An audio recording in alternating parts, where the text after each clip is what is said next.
cycle of poverty is huge in lots of parts of our community, and the kids that live in poverty don't necessarily always have the opportunities to do the things that people who are not in poverty have.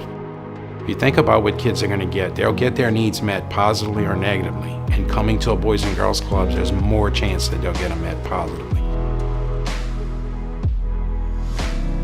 It's a shelter. It's where kids come to know that they're safe. If they come here and see other kids being able to survive the same environment, then you can help them through it. I mean, the kids would tell you, they'd be on the street. This is what a lot of these kids have. It's very important. These children don't have a lot. Everybody needs an opportunity. Everybody needs a chance. We offer them that chance by showing them how to become responsible adults. It's all about doing great things at the Boys and Girls Club.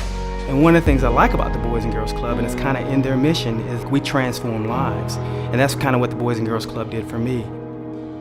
I grew up in a very challenging situation. At the age of 3, we were playing with matches and thought we'd go camping upstairs. And as a result, unfortunately, the house caught on fire. My grandfather had a house on Elm Street, and you're talking about 9 kids living in a 3-bedroom home. My father decided to leave the home, and it left my mother with the responsibility of raising 9 kids, living in a house often that didn't have heat. It often meant not knowing where our next meal was going to come from. I became a member of the Boys and Girls Club, and I can truly say that at that point, that's when my life changed.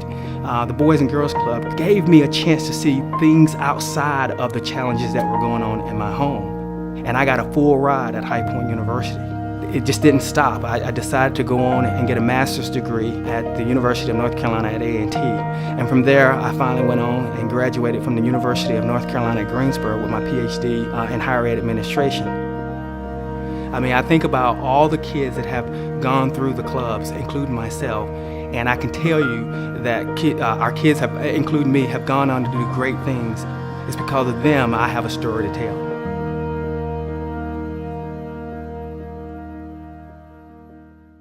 Boys and Girls Club is creating hope and opportunity when there usually is none.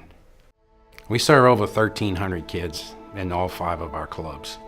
They get to get homework assistance, tutoring, educational enrichment activities, computer classes, sports, fitness, recreation, health and life skills. We do good things with limited resources and help 1,300 kids in High Point and in Asheboro. It takes $720 a year to support one child here at the Boys and Girls Club.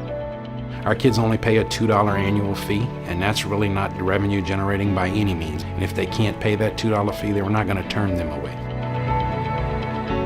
I've experienced a lot of obstacles. You know, walk to the club every day, would stop off at the fire department to get some water because it was hot. And that's his only way to get here.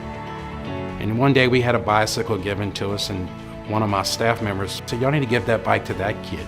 And so we did. Now that's his mode of transportation to the club.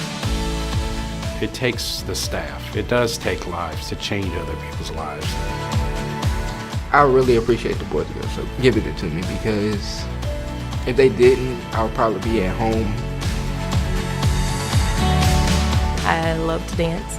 We were talking to our club director, and he was like, I got a surprise for y'all. And he opens this door, he's like, here's your dance space. I'm getting you a teacher. He gave us a date to perform, and it's actually where I found that I wanted to be a dancer. Dancing is my favorite thing to do. You live for those days. It's like being a different person. I love riding my bike.